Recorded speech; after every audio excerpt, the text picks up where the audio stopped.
Bible backwards, and doing any kind of chronological Bible forward or backward is really difficult. I have one here on my desk, and I see what a struggle they had with trying to keep everything in chronological order. And I can't imagine what they would have done if they'd had to try to do it backwards as I've been trying to do. Nevertheless, I decided I have an approach that seems to be working for me so far, and that is that I took time periods and took a look at the books that were written during that time period to try to keep some perspective. And today, as you notice, we're finished with that section of time when the people of Israel were coming back to the land from captivity to rebuild the altar, the temple, and the walls. And then that takes us backwards chronologically to the time when they were in captivity. It's a fairly easy thing here, and the fact that chronologically there was one prophet who wrote to the people during that time of 70 years of captivity. And it's easy for us to look at that one book of prophecy so that we could see what God had to say to the people while they were in captivity. And his name is Ezekiel. And Ezekiel wrote at a time when, in historical writings, we also can find that we have Second Chronicles and Second Kings, which would give us history and events during this particular time that Ezekiel is writing. However, they cover a much broader time frame than just the 70 years, so therefore we're not going to take a look at those right now. But we are going to look at Ezekiel and see what he had to say.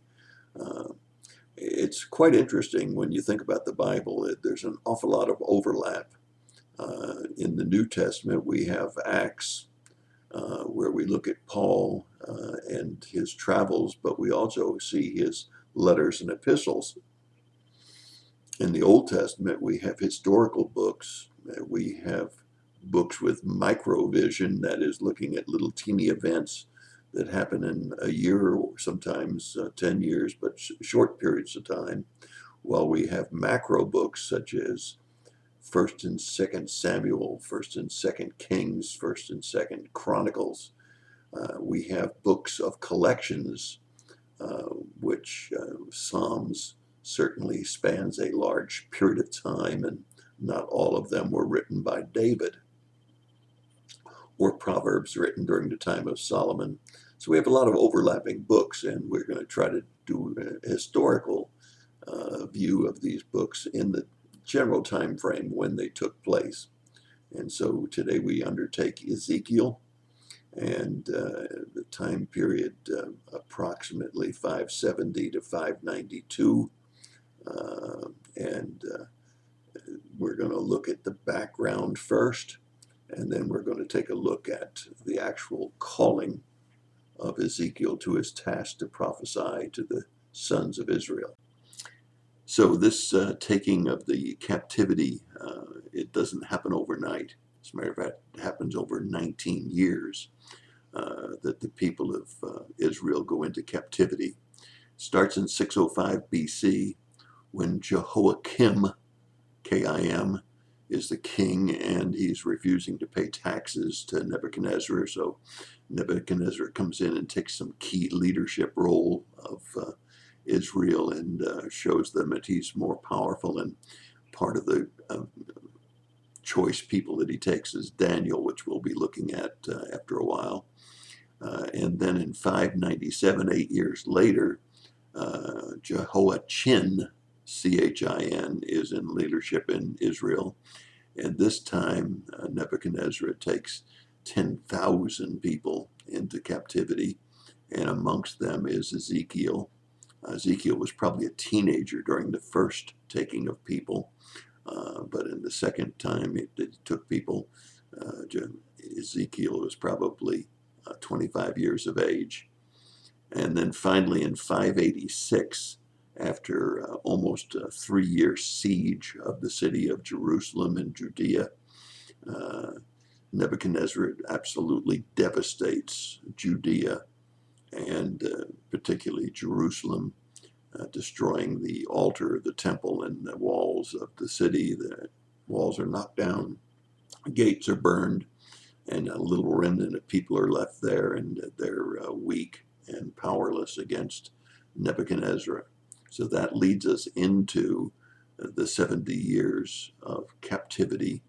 The number of people in captivity is really hard to delineate. We know that when David numbered the people before the kingdom was split into two kingdoms, a northern kingdom and a southern kingdom, there were 5 million people in the nation of Israel. And we have to assume approximately half of those people were probably in the southern kingdom. That's over 2 million people, where we're looking at Judea. But in any case, that's a backdrop or a lead-in, if you will, to the calling of a prophet for a time. You know, so many times we think about going through difficult times and that God has left us, and God never leaves us. God has certainly never left his own people, the people of Israel, and he didn't leave them here either when they went into captivity. And he's called a prophet, one that has been taken in captivity, and we're given a definite time, 592 BC. The place is in the Chaldean land by the river Chebar. And God is going to call Ezekiel and give him a specific task. And we're going to take a look at that calling of Ezekiel as we see Ezekiel has a wild vision. Now, let me challenge you to go to YouTube and look at a video in YouTube, which is a 6-minute, that'll help you identify it, chapter 1, pictorial of chapter 1 of Ezekiel. It's a wonderful pictorial, 6 minutes. So that's all it'll take you to look at that, and takes this incredible vision that Ezekiel has of turning wheels and winged, four-faced forms. It's an incredibly intricate picture that he sees in this storm from the north. And you'll find that they're called 4 living creatures. And you'll find these same 4 living creatures in Revelation chapter 4, verses 6 and 7, chapter 5, verse 14, chapter 6, verses 1 and 6, chapter 7, verse 11, chapter 14, verse 3, chapter 15, verse 7, and chapter 19, verse 4. So you'll find these same living creatures described in Ezekiel way back in 592 BC, again in the future in the book of Revelation. Incredible thing. And of course, your first thing that you're going to ask is probably what I asked, which is, what do these 4 creatures, 4 living creatures, 4 living beings represent? And the only guess that most of the theologians take is that they're cherubim. But they've got to be very special cherubim, because here we find them in this picture in Ezekiel, and then we find them so many times in the book of Revelation. So you can do some divine speculation with me, whether they're just plain cherubim, or whether these signify some special kind of cherubim. But nevertheless, he sees this incredible vision, which I hope you'll go to YouTube and look at what an artist's rendition has been of these cherubim, these rotating wheels, wheels filled with eyes. It's an incredibly great video in YouTube, so I hope you'll see it. But in any case, Ezekiel also sees a throne in heaven, a beautiful throne in heaven. So we're going to look at that in chapter 1, verses 26 through 28, as Ezekiel sees not only this incredible vision of the 4 creatures, but he also sees God on his throne. Let's take a look at those verses. Now above the expanse there was over their heads there was something resembling a throne like lapis lazuli in appearance, and on which resembled a throne. High up was a figure with the appearance of a man. Then I noticed from the appearance of his lions and upward something like glowing metal that looked like fire all around within it. And from the appearance of his lions and downward, I saw something like fire that was a radiance around him.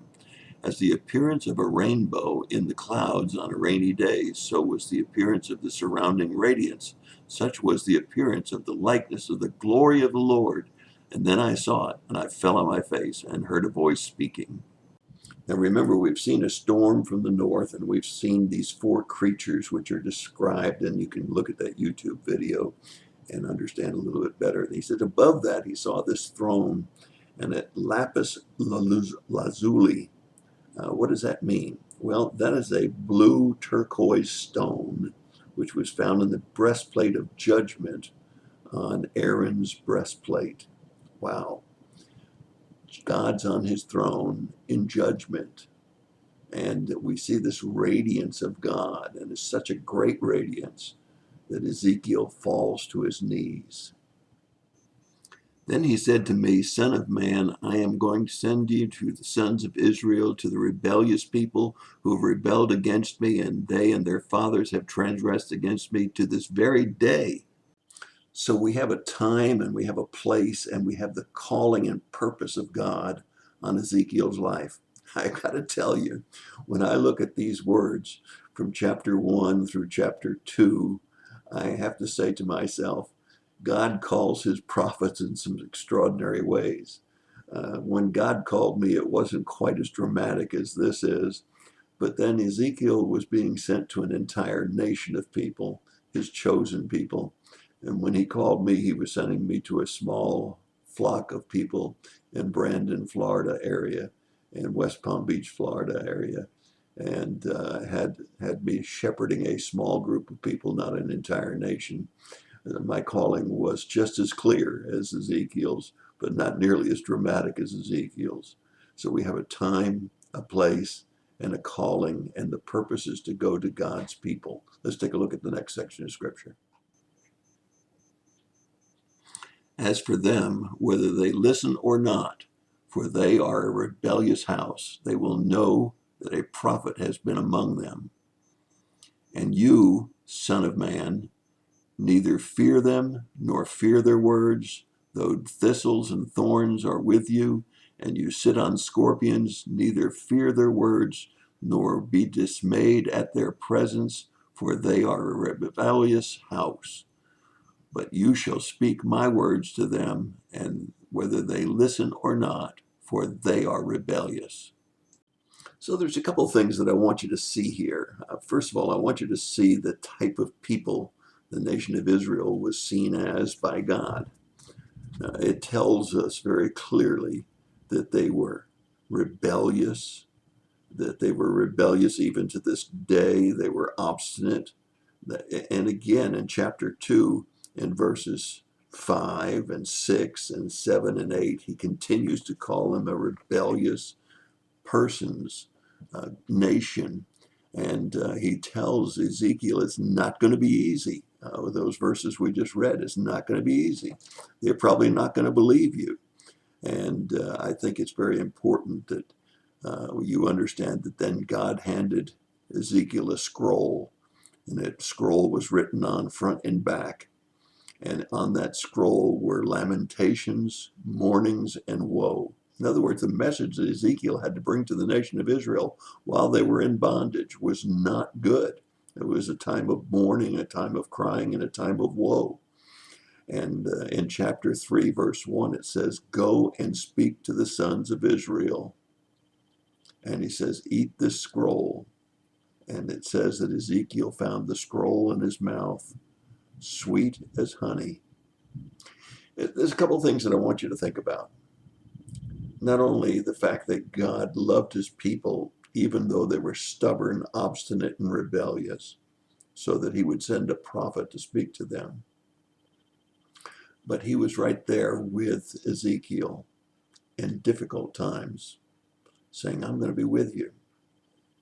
I'm going to give you the words to say. And the words of God may not be what we want to hear, but for those that are speaking those words, they're sweet as honey, because those words are going to bring about a reformation, going to bring about a repentance, going to bring about a change of heart. And we'll see that clearly as we think about these people who have a promise from God and this prophet who has a promise from God. And that's my thought for the day. It's a long thought, wasn't it? God bless you and have a great day.